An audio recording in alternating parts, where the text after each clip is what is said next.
Mga ka-Virtusyo, sa content na ito, hindi muna ako ang mag-aalok sa inyo na bibili ng coin.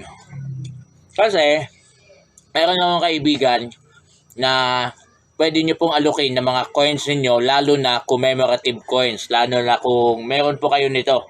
Okay? So, manood po kayo sa content na ito, sa vlog na ito, para malaman po ninyo kung sino, tapos magkano ang offer po niya, tapos paano nyo po siya i-reach para mai-offer ninyo yung mga coins ninyo. Okay po?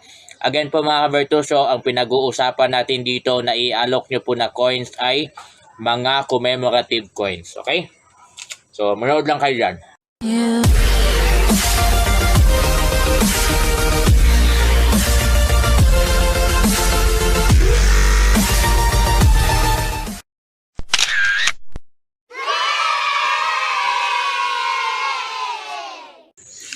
Alright, so meron ka po ba nito mga ka-Virtusyo? Itong nasa video na pinakita ko po sa inyo ngayon.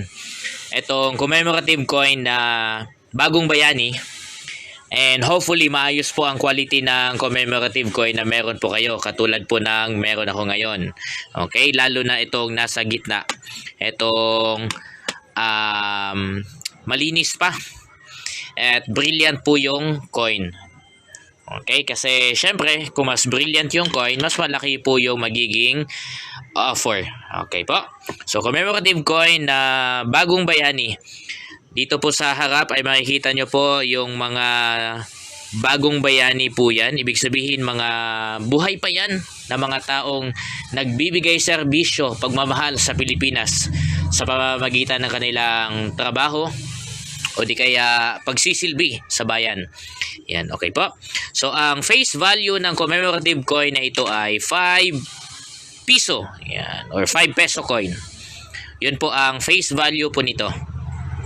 Okay, ibig sabihin ng face value mga ka-Virtusyo, kapag gagamitin mo siya pambili, sa halagang 5 peso mo lang siya pwedeng gamitin din. Okay po, o kunwari bibili ka ng toyo, 5 piso, yun lang po ang face value.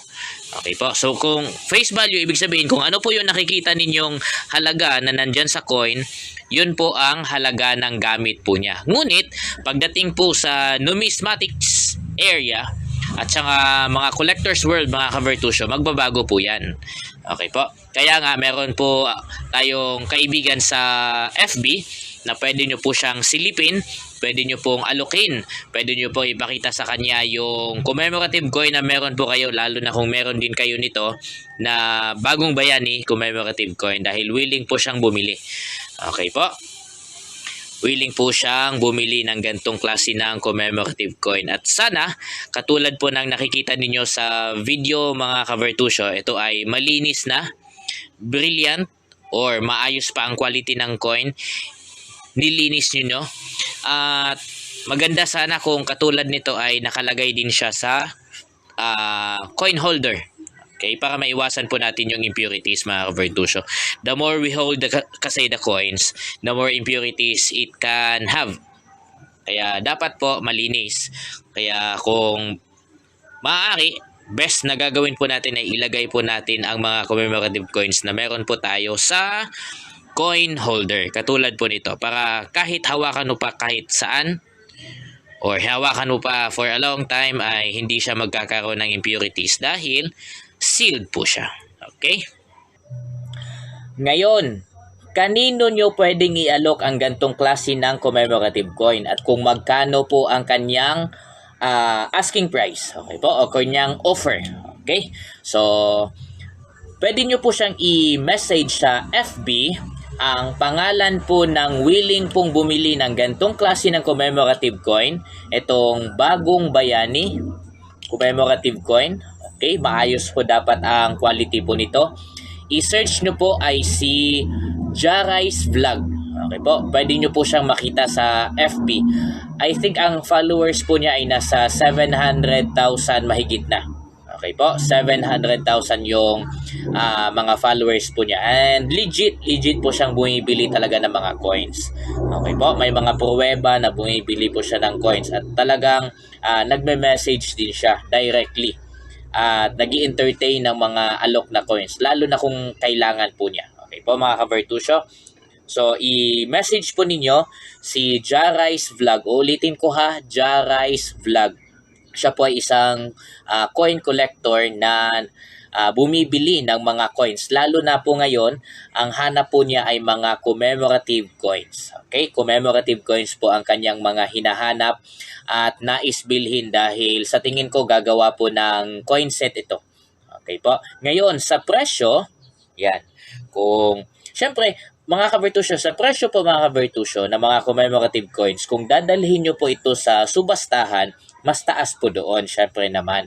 Mas mataas po ang value kasi sa subastahan po kasi mayroong bidding price kaagad. Okay po, may starting price kaagad na yun ang magiging basihan ng pinakamababa tapos it can go up. Okay po. Pero dito sa legit na coin collector na sinasabi ko po sa inyo, ang mga gantong klase ng commemorative coin ay willing niya pong bilhin. Depende po ito sa depende po ito sa anong tawag nito? Sa quality ng coin. Sabi po niya, bibili po siya nito ng mula 3,000 hanggang 5,000 pesos. Not bad na rin yun mga kavertusyo. Okay po? Legit buyer naman po ang meron tayo. Okay po? Again po, ang kanyang presyo sa gantong klase ng commemorative coin, lalo na itong bagong bayani, ay magmumula ng 3,000 hanggang 5,000 pesos. Siyempre, it can goes up pa mga kavertusyo. Possible pa yan na darating ng na aabot ng 10,000, lalo na kung ang coin po ninyo ay sobrang brilliant. Okay po? So, kausapin nyo lang po siya, i-message nyo po siya.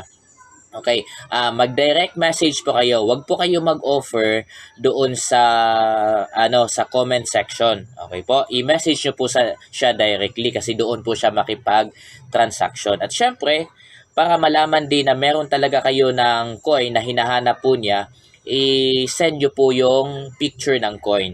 Or best, kapag ang i-send po ninyo ay tawag nito, video mismo.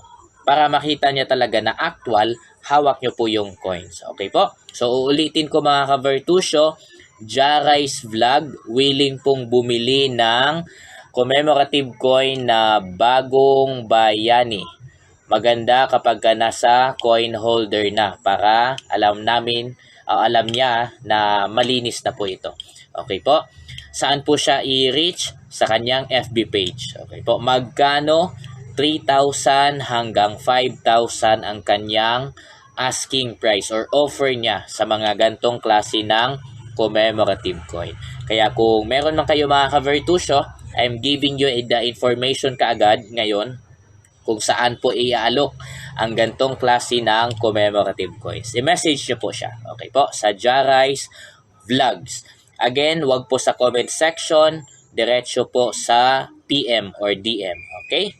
So, yun po ang aking share sa inyo ngayon about sa gantong klase ng commemorative coin. Lalo na kung meron kayo at willing ninyong i-let go or ibenta. Okay po? Sulit na rin po yun. Not bad na rin po yung offer niya na 3,000 hanggang 5,000 pesos para sa tigi-isa or isang commemorative coin. Okay po? Tumutok ulit sa mga next na video ko at dahil sasabihin ko rin po sa inyo kung ano pa yung mga hinahanap na coins namin. I mean, coins na hinahanap ni Jarice Vlog. Okay po? So, sasabihin ko po sa inyo yung mga tawag nito, mga coins na hinahanap niya at willing niyang bilhin to make a coin set. Okay? So, thank you. Thank you. Promoting na rin to at the same time ni Jarice Vlog. Okay? Kaibigan natin yan.